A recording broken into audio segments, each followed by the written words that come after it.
We're live, Jimmy D and the Wolf podcast.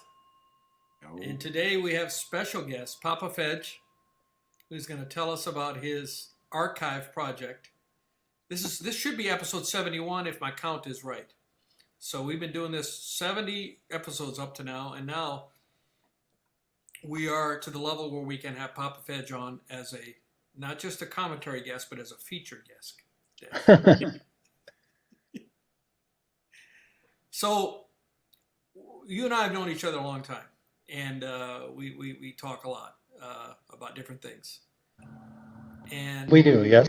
We went to the same church in South Dakota, and one of your recent projects, which is intriguing to me, it's called the FFej Archive Project. Is that the correct title? Yes. And you're coming through fine, by the way. Okay. We had before we went live, we had some cutouts, but now I think you're doing fine. We'll try to talk gently. That might help, or I don't know if that's pertinent. Yeah. But could you give us a synopsis of this project? It's very intriguing to me. Yeah, I am in the process of just starting out archiving my life, and will be working with a guy named Steve Hayes. We call him Steve Hayes, and we went to college together at North Central. Back then, Bible College. It's called North Central University now. Right in downtown Minneapolis, colleges. And he's got a cast studio called Happy Life Studios. And I think he's on 6.5 years, 300 and some episodes of the podcast that he does called Happy Life. And then he has a couple of other podcasts that he does with people through that studio that are just getting going. And then this is going to be the fourth one. He's going to take the episodes from the YouTube channel and turn them into a podcast channel and put those on Happy Life Studios. And he basically is interviewing me, is what the format kind of is. And I have this picture here I can show. This is kind of what has kind of pushed me. I hadn't been in the crawl space of my house. In fact, it's right below where I'm sitting now. We have a crawl space. This addition that I live in back here has crawl space, no basement, but quite a bit of storage under there. And it's got, I don't know, some fan or something that blows around in there so it doesn't soak up humidity or whatever. So it's kind of a cool feature of where I live. And anyway, I came across this picture. This is of my great-great-grandfather, Alpheus King Boyd, and his 8 children. I think my great-great-grandmother was deceased by the time this photo got taken, around the turn of the century, a year or two, either way, the best we can figure. And then the youngest of those 8 kids is my great-grandfather, James, who was the dad of my grandpa Elmer, and then my dad Jerry, and then myself. And so that, and I'd sang in a couple of funerals in the last half a year or so, and I'd been to a couple other ones, and it kind of started to be just a notion in my brain that these people haven't left a lot behind. Like, we'd get to chatting, and it would just come up a couple of times, like there wasn't a lot of footage, what I call footage, video archives of some cool people. And a couple of the people I didn't know, the ones I sang at, I didn't know them personally, but I listened and interacted with people enough to get a flavor of their lives and who they were. And then, of course, looking at this picture, it's hard to come up with a cool descriptive word, but just imagine being able to go and turn on your phone and click somewhere and have these guys in this picture. One gal would be my how's that work? Great aunt? Is there an extra great when you're talking about aunts and uncles? Like, I think so, but yeah, I think great comes in one time quicker. Like level with the grandpas is a great uncle, so that would be my great great aunt in there, and then six other great great uncles. I mean, and then of course my great grandfather and great great grandfather. What it would be? I just got stare at that picture sometimes. Like, what if I could go and just listen to someone interview those guys about? I mean, my great grandfather was born in 1843 and died in 1911. wow, that was That's before the Civil War. So he was an adult during the Civil War. Civil War was 61, early 1860s. yeah. I guess that's 65 true. maybe. I never thought about that, but He was that would be 18 when it broke out. Pretty sure 61. right. Yeah. Yeah, and yeah, that's kind of amazing to think about. So anyway, I have the time to do it, and Steve-O is a cool guy to.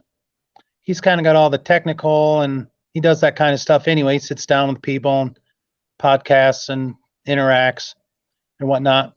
So I just finally decided to go ahead and actually do it instead of think about doing it. So we spent a little time together in the last few weeks, and I think we have 11 or 12 episodes done as I sit here today. And I think 3 are out on the YouTube channel, FFej Archive Project. And so it's off and running. I think we're going to settle into 15 to 16, 17, 18 minutes. Try to get to that point with each episode, and each episode will just be a story. Once we get through some of the more framework type information, then we'll just get into stuff that's happened that I, for some reason, I'm compelled to have outside of me instead of inside of me. And I don't think there's going to be any shortage of things to talk about. Just I'm just some reason I've done a lot of different things and bumped into a lot of different people. And like I think I told you a week or two ago, Tim, somehow I have 3 hole-in-ones. However that could be, I don't know, by my skill level in golf. Like Bryson DeChambeau, if people know him, he's a professional golfer right now, kind of famous, infamous almost right now for the things he's working on in his golf. And he has 1 in his whole life. Oh, wow. Wow. 1 hole-in-one so far. So, and then this is another just little anecdotal thing. I've been kidnapped twice in my life. What? I didn't know that. Like who's kidnapped? Whoever gets kidnapped to start with, let alone twice, in their life. So how old were you when these happened? One, I was 12, I believe, 11 or 12. I have a hard time knowing. It's either the summer of 75 or 76. And I think it was the summer of 76. So it would have been 12. And when I was growing up telling my kids about that, I called that getting kidnapped. But that's a 3 or 4 or 5, probably 3.5, 4 hour ordeal. And then once in the Philippines when I was coming home. Oh my gosh, because I have a VA in the Philippines, and yeah. I want to go visit them. Oh yeah, I wouldn't worry about it. It was kind of my fault how it went down because I was I guess everybody else I was with would drink a lot when we go out on the town, Long Post City. When we were I would go to the Philippines. That was my mobilization site when I was in the Navy Reserve. So 3 out of 4 years that I was in, we went to the Philippines over to Subic Bay for 2.5 weeks. And so we had this off of the base. There was literally hundreds of bars. Like we were never there when the fleet was in, but when the fleet was in, it was quite the last time I was there, there's like a British aircraft carrier that was import there and had that British aircraft carrier actually has that loop on it, that ramp that shoots up into the air. It's a really cool looking ship. But aside from that one ship, when that was in, which made the town a lot busier, I was never there when it was very busy. So there was hundreds of bars, nightclubs and stuff outside in Olongapo City back then. I was 86, 88, and 89 that I was there. Just top, basement, main level, top. Anyway, some of the people that I was working with, this place called Fat Freddy's, the people would get, my friends specifically, would get drinking too much, so they just let you sleep there in the bar. They just had pillows and blankets and little, What? yeah, What? so you didn't have to stumble back to the base. And since there were so many places to choose from, everybody tried to have some, what you call, competitive advantage over everybody. So that was one of these Fat Freddy's that they could just sleep. So I'd done that, but I didn't drink. I just stayed there to watch my friends sleep and make sure that everything went okay. So I woke up first and was just tired. It was like 5:30 or 6 in the morning, and I was just stumbling back. It was probably 8 blocks back to the gate or something. And I got like a block and a half from the gate, and this guy pulls up in a Jeepney. I got a motorcycle. This one was a motorcycle, I guess, may not be officially called a Jeepney, but diesel fuel, all painted up bright, like all the vehicles were. And he just says, "Hey, I found this ID of one of your shipmates, one of your Navy guys." And I was just like, oh, I'm so tired. And they must have had the routine down really well. I go, oh, yeah, okay. He goes, "Hop in. Let's buzz it up to the gate, So I hopped in, but we didn't buzz up to the gate. We buzzed a couple of miles into the, I don't know what you call it, abyss, like the. Did you want to jump out, or did you? I was thinking about it. Yeah, I was thinking about it, but he got going fast and just kept. There wasn't a terrible amount of traffic that time in the morning, so I thought. Did you ask him what he was doing? I had a pretty good idea by then. So we get to where we're going, and he escorts me back into, back between a couple of houses and into the back of a house. And there's like half a dozen guys waiting there. And I was there about an hour and a half. Finally, they just decided to just take all my money, which. What did they do while you were there? Oh, just ask me how long I'm here for, my rank, and just, probably, I don't know if if I answered the questions differently, if they'd have taken my ID, or, maybe I'd still be there, as a maid in the house for the rest of my life. I don't know. But they ended up just on that trip, I put my wallet, my money and ID and everything in my hat that I was wearing, but it didn't take them long they knew I had to have some on me. So ended up finding it in there. And anyway, it was probably a couple hours, close to a couple hours by the time I got back to where I started from. Was it, did you have fear? You had to have some level of fear. No, I had I wasn't short on that, but I was mostly like, how did I get here? Like, how tired am I? It's just like. How much money did they take from you? I got to think I had, my mind is like, somewhere around 80 or 120. Sometimes, not just then, but my whole life, I'll remember a number, but I can't remember if it's $10 on this side of 100 or $10 on the other side, or an address or something is like, 97 or 1903, like 18. So I think it was right around in there. I'd say 80 to 120, and I was excited to give it to him. I was like, I wrote him out a check if I had my checkbook with me, which I probably. And then they took you back? Yeah, he told me right back, and I didn't those whatever blocks, he did take me up to the gate then. I was like, I thought all in all it wasn't too bad of a deal, like it's pretty. Well, I've heard of. Could have been a lot worse. I've heard of Americans being held for ransom. Huge amounts of money. Yeah, my guess is they did this kind of thing fairly often. Try at that time of the morning, probably people just like me stumbling back, and the pitch that they made was just to your better senses of oh man, someone's ID, I better help out with that. That's basically, so I guess I wasn't such a care. Maybe I was too caring to care about whoever might have lost their ID, but it was Well, a pretty good. They had the kinks worked out of their system for sure. I know that I was not the only guy, and I didn't tell one person. I didn't tell anybody, any of my oh my friends. gosh. I Wow. didn't. I was too kind of embarrassed, and somewhere I have a picture of there's a falls near Subic Bay in the Philippines within an hour or two, and it's a long word and then the word falls, and it's huge uh, mountains, hills on the side of this river, and I have a picture somewhere of being in a dugout canoe with another person, a lady that we traveled with that was in my reserve unit, and I and that person that paddled that.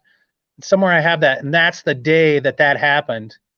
That that story happened later in the day. We went as a group to that falls and took those canoes or whatever. So when I get ready to do an episode specifically on this story, I'll have to dig and find that picture. But that's a good example of what I have in mind for episodes of just Yeah. things that and it's specifically designed in my mind for generations to come. Somebody that's looking at a picture and wondering who this character is when I'm the great great grandfather or beyond.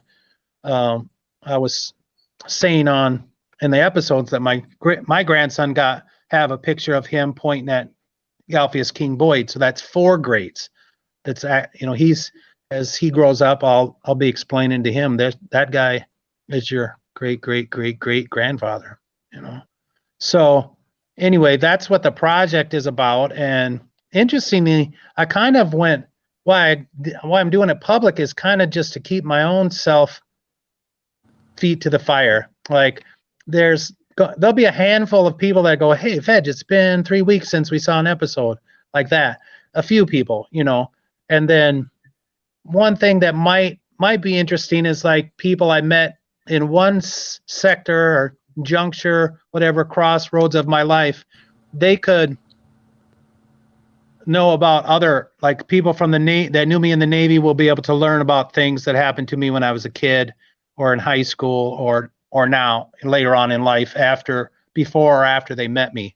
So that almost like cross merchandising of my life of lots of people like that. When I went to Florida for 6 months, I have probably about 8 people that I'm Facebook friends with, families or people that I either met on a beach or on a plane, that kind of stuff. So those people would not really have any ability to know much more about me because I only spent a few days or one plane ride with them.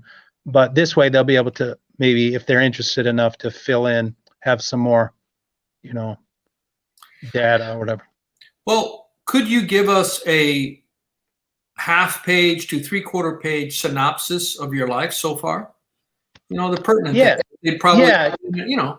Yeah. Well, I can go pretty quick. I think in one episode it took me a little while, but I'm getting better at it when people ask me about. Just the highlights, the things that they put in Yeah. Well, as far as life goes, I'm the youngest of 5 kids, and then we talked a little bit about my time in Indiana before we moved to South Dakota. We moved I think I lived 6 places. You were born where? You were born Indiana, Warsaw, Indiana, and then we lived in quite a few different towns.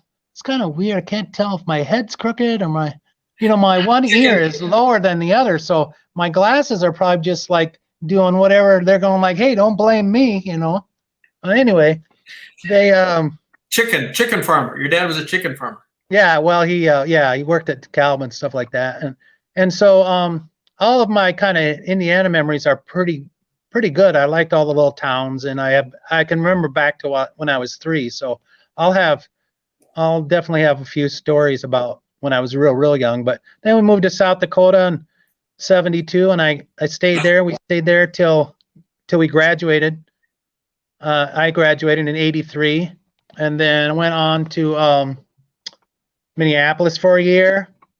Tried college there, and I moved. My parents, my mom and stepmom moved to. Well, I need to say my parents got divorced when I was 10, so that's how I got my name Fej. that's fairly significant event. I got my stepbrother and my stepsister moved into the family, came along, and so that was summer of 75. I converted over to the name of Fej, and that's served me just fine. It's pretty cool. If you have to It's get because tagged there on. was another, the stepbrother's named Jeff, and he was Yeah. older, so you had to take another name.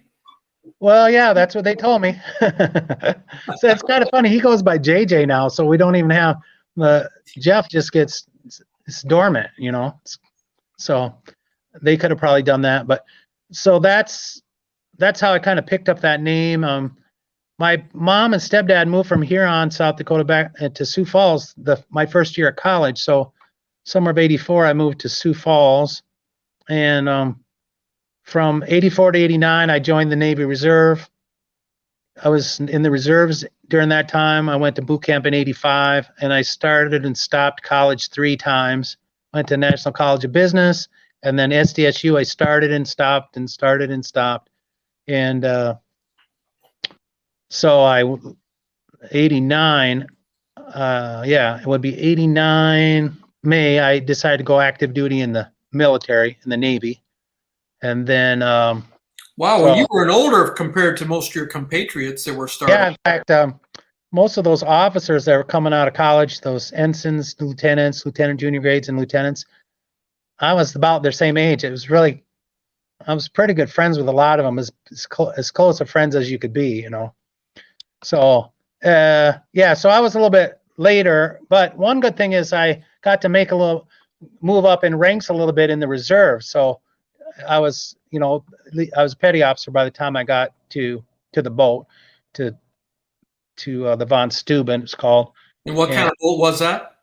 It's ballistic submarine, James Madison class, I think they called it, and 400 foot long, 16 missiles. About the first 2/3 of my first patrol, I slept right between 2 nuclear missiles in the lower level missile compartment with my good friend. He's still a Facebook friend. In fact, he just chatted with me. We just chatted a little bit this week.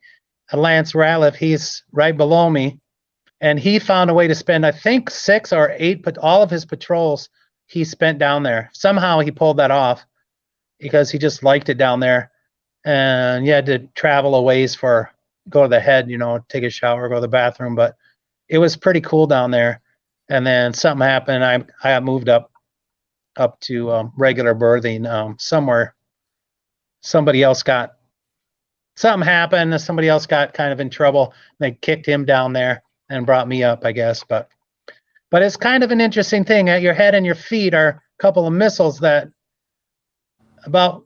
I'm told 5 or 6 of those missiles at the time could pretty much, if the wind was blowing the right way, pretty much wipe out the world. You know, and you're sleeping right between 2 of them. Wow. So how many months or 6-month deployments, right? How many deployments? Well, you know, there's 2 crews on there, blue and a gold crew, and I think our patrols were right around 110 days, 111 days. Okay, not 6 months, a little less than 6 months. So. Yeah, the patrols were 3.5 about, yes. Yeah, but that's actual. We'd spend about 3 or 4 days on the surface and then dive. So we'd be down. We'd literally be 3.5 months without being on the surface. We'd actually 3.5 months without seeing sun or ocean. Yeah, and I guess I'm able to tell you it was 400 feet. That's where we normally traveled. I would have thought lower than that, but 400 feet, huh? Well, yeah, that's just what I'm able to say. Okay. Well, I'm glad you're keeping it secret. Even after all these years, you know. So Have to Yeah. close the rest. Huh? What'd Jimmy say? I didn't catch it. If you What, told Jimmy? have to kill us, right? Right. So someone will probably be after me, but So you got out. How old were you when you got out? yeah, well, that's another thing. I actually got diagnosed with bipolar while I was in there. And so I did that about 2 years. And so that's another significant, like if I'm going to archive my life, I can't really leave that out, you know. And so that's that's a part of me, or a factor in a lot of things. Probably 4 attempts at college had a lot to do with that not being diagnosed or dealt with. No, I didn't know about it, and so I would have these semesters where school was just easy, and I'd get great grades, and my life would just feel like a breeze. And then I'd get into these times where I always blamed it on my heat. When I was in Brookings going to college, I always blamed it on the heated waterbed. I couldn't get out of bed, couldn't get out of that thing in the winter time to go to class, So until I kind of found out more about how my mind really works and that feature of my existence, I just kind of blamed it on external things, And so that found me out of the Navy quite a bit earlier than I'd planned. And so that first year in Charleston, I decided to make an album and go travel around singing churches, just songs that I'd written prior to that, starting in high school. And I rounded up 10 songs, enough for an album. And You do have a beautiful voice, Jeff. Oh, thanks. Remember, you used singing in church in the 90s when we were in church together. Yeah, I liked singing. I've always liked singing. Like I think the earliest song I can remember knowing is like American Pie. This is in Indiana now, before we even moved to South Dakota. And Born Free, I think, went to a movie, and that it might have been the movie Born Free. I don't know. It had a lot of animals in it. And it was just it wasn't a movie theater. It was at like an auditorium or a gym or something. and those are a couple of my earliest songs that I can remember knowing. Okay, so after the Navy, and I did that. I ended up back in Huron in '92. Interestingly enough, January of '92, I moved back, and our family moved to Huron, South Dakota in January of '72. So it's 20 years to the time, exact week that our family moved there, that I moved back there after all those, all the stuff I just got done describing to you.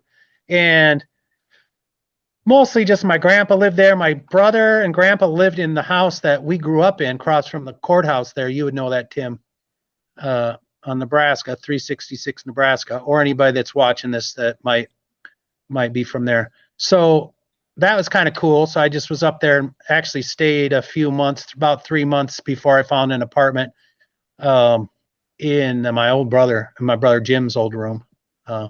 So anyway, that kind of just, I found out, here's an interesting thing about, just stepping a little bit back, that making that album and traveling around is one of the most interesting times, because it's one of the things, maybe one of the only things I've done, one of the few things I can say that I had a plan and I put it in motion and it came out exactly like I planned, but I didn't like it. Right? I would sing in the church on a Sunday, and then I'd have a Wednesday and a Sunday and a Wednesday and a Sunday. And I just basically traveled from South Carolina to South Dakota 2 or 3 times, back and forth, back and forth, back and forth, like that. And but that downtime in between, right? Like, it seemed fun. It seemed like it would be just great fun. But I had this 3-cylinder Subaru Justy car, and it didn't take much it didn't take much money for what I had going. I paid some rent where I lived in South Carolina, and I had to pay gas, and I had to eat. That was it. So that wasn't really a problem, but it wore on me quick. And that's kind of why I decided to go back to Huron, to at least some familiarity of some sort, So. Well, I think, both of us having grown up in the church, and my sister and brother-in-law were missionaries to Mongolia. And they Pam well. Sure. Same graduate class. We graduated the same year in high school. And so not the same high school. School together, went to church together. Yeah. Anyway, they had to itinerate to raise their funds to go to Mongolia, and that was a 2-year ordeal. That was so hard on them, and that was back when you could get churches on Sunday. You could literally do a Sunday morning, Sunday night, and a Wednesday. So you could get 3 a week. Yeah. Yeah, it was pretty common back then. Now churches don't have a Sunday night, and Wednesday nights are rarely where you have a guest. You can have a guest. Yeah, you'd have that many people in the same room on a Wednesday. It's kind of more rare now. They might have stuff, but it's here. Might have small groups or something like that. So now the era is radically different. But even then, it wore on them tremendously. Yeah, and damaged her back. I know she had some back issues. The travel, the traveling, sitting in the car, and all that, and very difficult. But now, so there's another way. I mean, there's in my church in the worship band, there are a couple of one of the guys, but he hasn't played that often because he's gone a lot. But the drummer, there's a couple of people that played in our band. I don't know whether they're part of the band or they come in sometimes, and they are in this group called We Are They. I hope I said it right. It's a Christian band. Now they go out and I look at their Instagram, and they're a Christian group, and they play like 5 gigs a week. I mean, they're busy, very busy. I counted up. I think it was like 20 in the month of July, but that's a whole different animal because that's a standalone event. You can have that on Monday night, a Tuesday night, a Wednesday night, a Thursday night, a Friday night, a Saturday night, a Sunday night. It'd be a standalone event at the local venue, or whatever, the local auditorium in the local town. Doesn't have to even be in a church. So that's a little higher level thing. You can literally now, I mean, you reach that level, you can work a lot and monetarily actually quite lucrative. But to be at the level where you're dependent on where you were at, it's slim. It'd be even harder today. Very hard. Yeah. Well, mine was more. I didn't even really mind the driving. It was I got kind of bonded to the people I just got done being with, and then you got to say goodbye to them. Like you only have the hours that you have. You might stay in someone's house or have a meal and stuff. But the way I'm wired, like it's like every time I went somewhere, I had to say goodbye, and I didn't really feel like it. And then you're alone until the next one, and then you do that again. I don't know how to describe it really. It's just like Velcro, only with people. You attach and then rip onto the next place. Attach, rip onto the next place. And it just, I would never have been able to know that. I'm glad I kind of did it because I might always wanted to do it, and I would have always thought it was really something cool. How many months did you do that? I'd say 10 about. Really? Wow. Yeah, from when the album came out in 91 until I moved to Huron. So yeah, maybe 9, something like that. I can't remember exact month that came out in 91, but. Did you have studio musicians play on it? You have a copy of that on on a drive or something of that album. There was just one guy. He did all the instruments. He played few of them live, 2 or 3. Where in which city? In Minneapolis? In Charleston, South Carolina. So for the time, it was probably pretty. It was pretty. It wasn't cheap for the times, but it's different now. You can kind of tell it was a lot of synthesizers and drums and stuff. You can tell whatever you call that, computerized or whatever. And we had one lady, Margie Elsie, I think her name was. She used to do backup for like Roy Clark and stuff, and he hired her, and she's got some parts on there that made the songs sound a lot better. Truthfully, I'm glad we brought her in because it really added. I think 2 or 3 of them she did a lot of harmonies, I think you guys call them, whatever. But so it was fine. I never had that problem that anybody said that, Well, how'd you get the gigs? How'd you get the bookings? Because I knew a lot of pastors from my travels, so then they know a lot of people. And then my brother Dave is, he's Assembly God guy down in Springfield. So what happened was specifically one song as kind of an afterthought I put on there that closed, I think, the whole album was This Little Light of Mine. And my nephew came and sang with me, and he was like 10 at the time. And he and I kind of look the same. He wears a big beard like this. He's like 41 or 2 now. But people, like, when we used to play golf in 92, 93 in the summers down there, they used to say he's 12 going on 18, and Fej is like 26 going on 18. because we had about the same mentality, him and I, back then. So he came and sang on that, and I didn't mean for it to end up this way, but I ended up being very absorbed into the children's ministries of churches I would go to. Like I did a couple, and then people forwarded on, hey, you need to make sure that your kids hear this. So a lot of times I would sing a couple songs in the big church and then go do a whole concert for the kids. And it's just some of the songs seem to resonate with kids. I never really had that in mind when I did it, but so it wasn't for that terribly long amount of time, and I kind of just used all the contacts that I'd known from when I was a kid all the way to my college time, and any contacts that I had, and just filled in the gaps. But Well, so anyway, I was just saying, we got that got me to Huron, and then in '94 I got elected to the city commission in Huron. Probably one of the most significant, if I had to pick one significant event in my life, it would be that one, because I was just working an entry-level job in the human services field, working with in the disabled population, where my clients had a group home, had 8 clients at the group home that I worked at. And anyway, my kind of view of myself was more like, I got the boot from the Navy, my mind's goofy, and I flunked out of college. I don't know if I flunked, but I went, didn't go to college. 4 times I tried at that, but that city commission, getting elected to that, I was 29, I'm the youngest ever to do it in Huron. That just changed the way I look at myself. Awesome. In an instant. And so that kind of made me feel, might say, worthy or compelled enough to get married. So about 9 months after I got elected, I got married. And then, Tim, when the college was owned by those folks from Japan and got sold to Colorado Tech, Yeah. You would have been living there at the time. Yeah.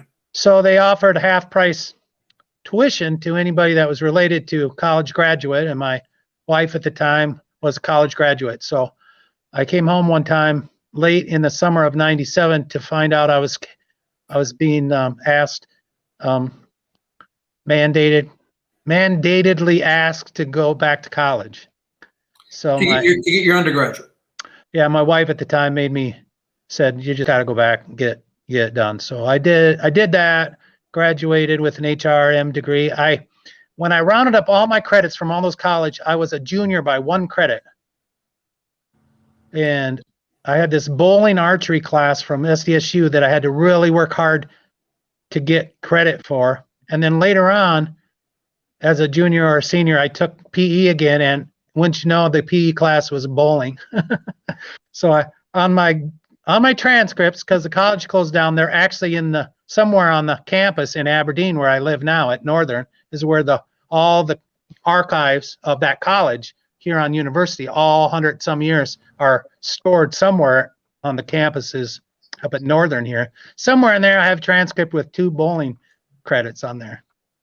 And but then you got your MBA there as well. Yeah, then I just kept on rolling, and I did a really crafty thing, which I'm known to do from time to time. But as soon as I started that, I got this guy named Brad Mauger.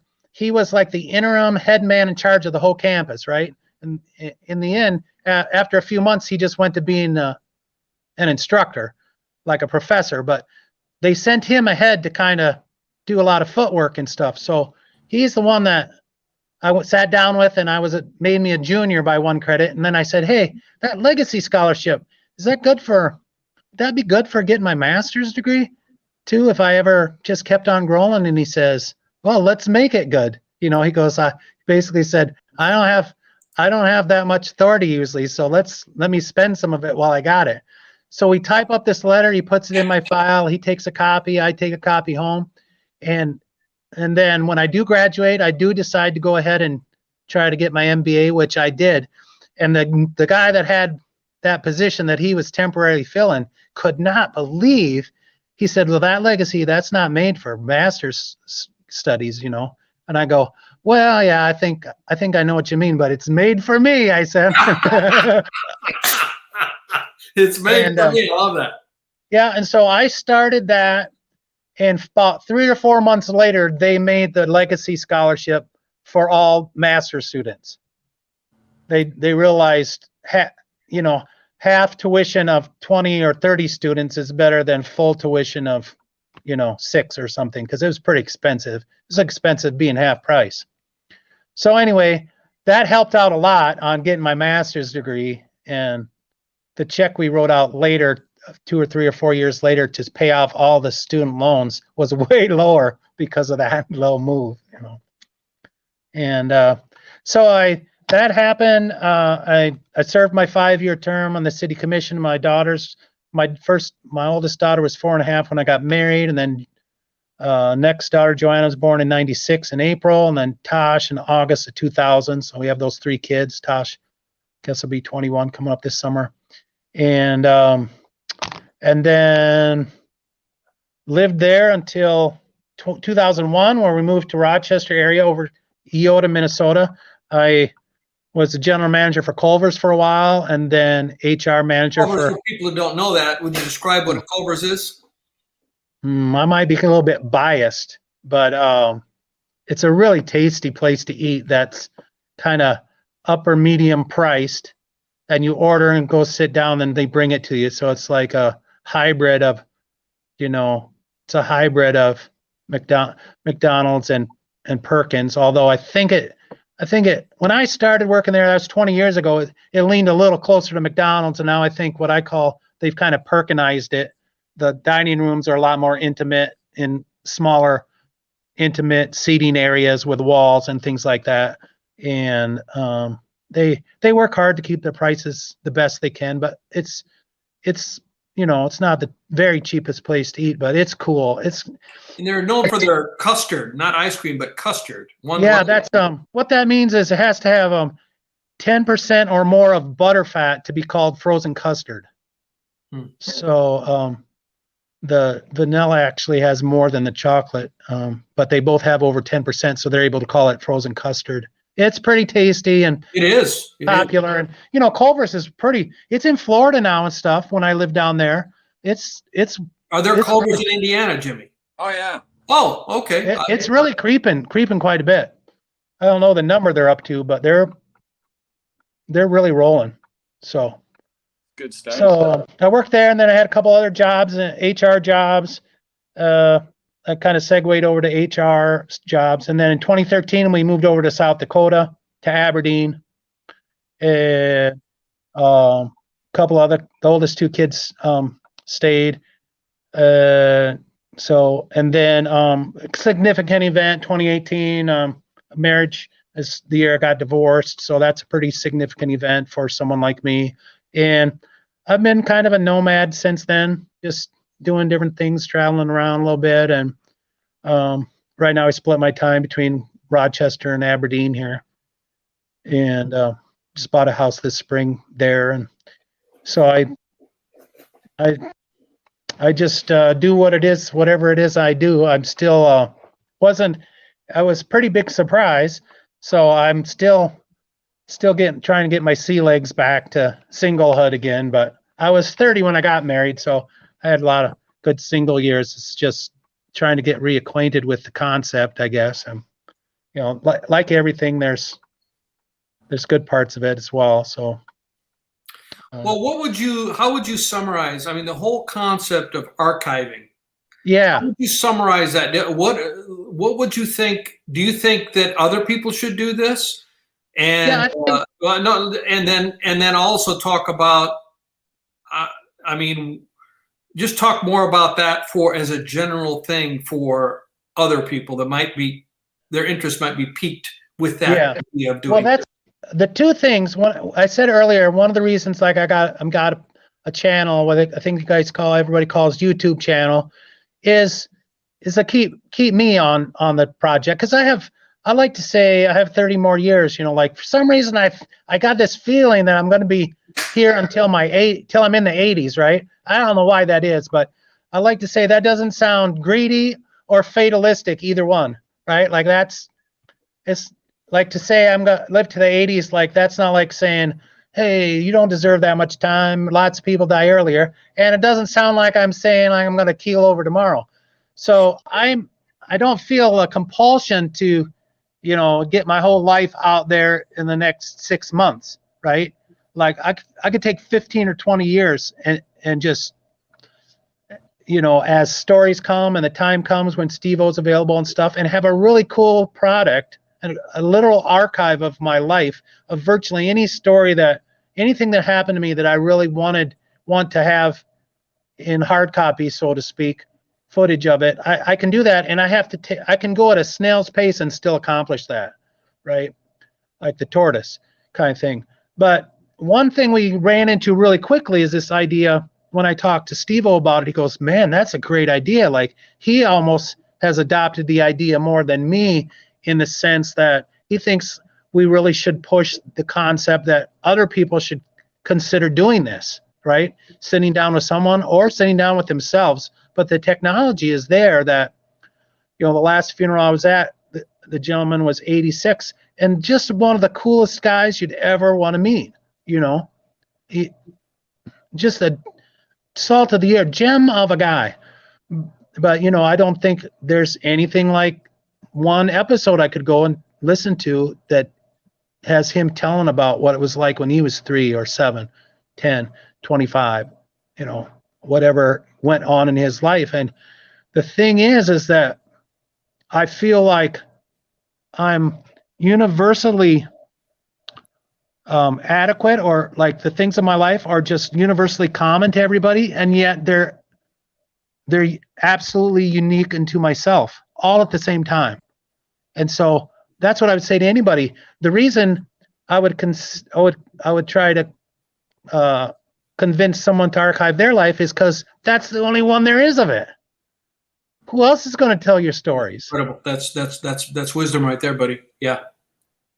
Who else are you going to get? And you said to me too, Tim, well, you don't have a generational offspring. It's true. You got a nephew, I think. Talk about me, because I was telling you that for me, you're doing it for your grandkids, great kids. Yeah, I mean, as I look at this I don't picture, have any kids, and most likely won't. I mean, never say never, but at my age, yeah. And I said, but you have. My quick response. The quick response was, but you have stories, right? Like even on here, you've said about why when you smell the rain, what it means to you, right? And I'm saying I don't have, rain doesn't mean that to me, but I bet it means that to other people, what it means to you, right? And it means something to me. See if I can say this correctly. It means something to me to know what rain means to you. Wow. That's wisdom right there, buddy. Because I know, I enjoy knowing people, maybe I'm in the low percent of that, but that's how I'm wired. So I think we have the technology. So it just started to kind of permeate and dawn on me that I'll go first is what I was feeling. And I just feel good. I don't have any, like I say, it's not a timetable, and people don't really have, it's not even something where I want to try to get the people that I think would say in a year, why didn't you tell me about that? I'm going to try to get a hold of those people one way or another. I don't know if I got to call them on the phone or whatever, but it doesn't have to even be a mass thing, because kind of have to know me and be interested enough in my life for it to make that much of a difference. So what I'm saying is, even though it's out there, normally people create a content with express notion of entertaining someone or wanting people to come in and have something for them. And what I'm saying is, I'm sure that will happen to one degree or the other, but mostly I want to just get it from inside to outside. And then whoever's interested, or, whoever, 30 years from now, if I'm not here, the exact number of people that ever watch it will be the exact perfect amount that we're supposed to. Yeah. So that's kind of my, you know, what you call, sometimes I can't think of the right words, but when you're, after action analysis, or when summary, that's the word I'm trying to get. That's the summary. I hope maybe I can get to some people who'll get to some people, and it'll get to somebody's minds to say, yeah, I'm going to do that. I'm going to take some time while I'm here, and technology is available to tell. I mean, even my dad, one generation up, my dad would have some cool stories, and I bet you there'd be a lot of them that I never did get around to hearing either, And one thing that's kind of a collateral outcome is that as I think back on times in my life, it's given me a few more clues as to why I am the way I am today. And when I come across something that's a little bit of a clue, then I have to decide, okay, is that an attribute or a faction, a part of my life that I like and I want to keep, or is that an attribute or a tendency that I would like to cast aside or trim down or adjust, right? And thinking this hard about times past in my life is going to be helpful, I think, to me going forward. And that's a little collateral outcome that I never had thought of or planned, but I can feel it kind of formulating as another good positive for the whole project. Talking about funerals, because I had to plan my father's funeral. Well, my sisters helped me, of course, but yeah, I think I made it to the night before there. Yeah, you did. Yes, you did. Thank you for that. Oh, sure. And I had to take care of the estate sale, and it took me 3 because my dad had a farm, had so much stuff. Yeah. Not necessarily valuable, but stuff. And yeah. I went through. I could have probably just as well, instead of taking 3.5 months to prepare it, taken a half a month and taken most of that to the dump because it wasn't worth anything. Nobody wanted to buy it. Like my favorite story is the Kirby vacuum cleaner that used to be the big thing. Everybody wanted a Kirby vacuum cleaner. Did it? And I spent $4.50 for a belt on that thing, and because the belt was bad, and it brought less than what I spent on the belt at the sale. It sold for $3.25. Wow. So, anyways, you can melt those down and make a lot of tools out of them Kirby's. Those are big things. They are heavy. Old school way. Now they don't even have bags. They have what's the guy from Britain? What's it called? That round ball guy. The ball. Yeah. What's it called? Starts with a D, doesn't it? Yeah, starts with a D. Jimmy, help us. Anyway. Yeah. That was like his 50th prototype too. By the time he got down there, he really worked on that thing. Yeah, it can go around the corner. It can go around. Dyson? Is it Dyson? Dyson, that's it. Yeah, Dyson. He can go right around the corner with that thing. Yeah. Anyhow, so it's a story I tell as humor, but it also speaks to some tragedy of somebody's life. My one uncle, the one who Ellen, who never had a hair out of place. You knew him. Yeah, that's right. It looked like looked like one of them potato head pieces or those little plastic. Absolutely perfect. Pull the hair off. He's still alive. He's still, doing quite well, kicking. Anyway, he told me, and he kind of related humorously. We're Hutterite, ex-Hutterite, so our names are rather distinctive. Glanzer, Hofer, his was Hofer, and is Hofer, I should say, not was, is. And and so they're rather distinctive names. And so in Sioux Falls, when there would be a funeral with a Hutterite name, he's retired, he had anything better to do, he would go to the funeral. And even though he didn't know the person, but he felt a connection because of the name. Yeah. I think you told this story on here, Tim. I may have. Yeah. I'll repeat it again. It's worth it, yeah. The funny thing about it, I think it's funny. He went on, and there was nobody there except for him. He was the only one there. And the pastor says, "Oh, so you knew our brother Hofer?" "Oh no, I'm just here because is a Hutterite name." And that's funny. That's a funny story. But think It's a great about story. the poor guy that had absolutely nobody at his funeral. You know, Yeah. that guy had a life. Whoever that guy was, Yeah. he probably had a lot of stories, but nobody's Oh, even yeah. remembering him if nobody even came to his funeral. You know, I'm just Yeah. extrapolating a little bit, but you know, No, that's you're on the like the root of the whole thing is that we spend our lives to one degree or another interacting with each other.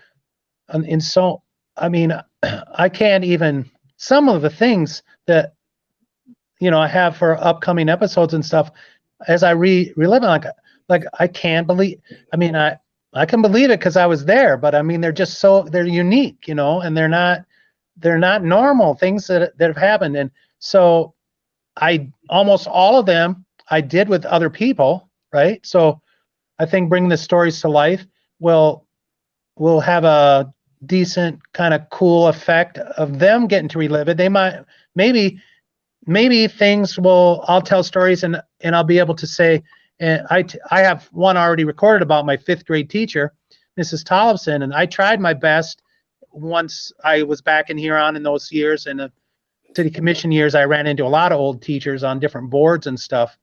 And first I apologized for my behavior, and then I would tell them, what they meant to me. But some of these stories that I have, I think will be a benefit to relatives of people, of someone that did something. Like one I'm thinking of is like 3 or 4 men. I don't even want to call them mentors, but people that about your age group, Tim, like, Sherman Roth. oh yeah, Okay, so him and 2 or 3 other guys that were friends, older friends. He's about a 78 graduate, if I remember right. But 4, 5, 6, 7, 8 years older than me that hung around with my brothers. We had this big house, Jimmy, big house, and people were always coming and going. And for a while, this ladder was up against the house, and friends would just crawl in there, and my brothers would crawl out at night. I need to go through the front door. Yeah, we remodeled our house for like 2.5 straight years, and that ladder just sat there, but it was just an exit for my brothers and friends coming in and out. And and I was the youngest of that whole pack for a while, 7, and then 6, 5. But occasionally there was be a friend of theirs that spent time with me. Like every time they would come over, they would search me out, right? And sit with me. And so I've got that Sherman and 2 or 3 other guys. One died a year ago in April of COVID, and he was a pastor down in Missouri Valley in Iowa. But I'm sure those people in that case, the survivors, but they probably don't have any clue the impact they made on me, or their family or friends or whatever. But it made a big difference in my life. Those kind of Virgil Carlson, Tim. And what I'm saying is there was plenty of people coming and going that didn't do that, and there was no law saying that they had to, right? Like they weren't coming to my house to see me, but those 3 or 4 people, every time they came to my house, they made sure to, quote, see me, and I never forgot it. I tried, and then I tried to do that as well, as someone that's, as I was those ages, maybe going to church in Sioux Falls, Tim, I would spend time making sure to spend time with kids that were my age when I was the age of those guys, when I was 22, 23, 25. So, well, yeah, that's the project. I feel that we have gone on probably. Yeah. I feel you're right, keeping yours under 20 minutes, and we've just rambled on for almost an hour. I know. And, I hope people find it interesting. Jimmy, you haven't said much. Please add some words of wisdom. No, I've enjoyed it, man. Just to Fej's life story, pretty much, man. I think it's great what you're doing about cataloging your, Yeah, that's a good word. Yeah. Experiences. I love it. I think it's inspiring. It's made me think of it. I think that everyone should consider it. Even if no one ever, even just no one ever watches it, just the experience of going through and reliving it, I think does all of us is a benefit. And then of course somebody's going to watch it. There are people that are going to find it interesting. So I think it should be. I think let's make YouTube build twice as many more server farms to house all this? Well, we one of the things Steve, the guy I'm working with, Steve Hayes from Happy Life Studios there, I don't know who decides the podcasting categories, but as we were working on this, we're like,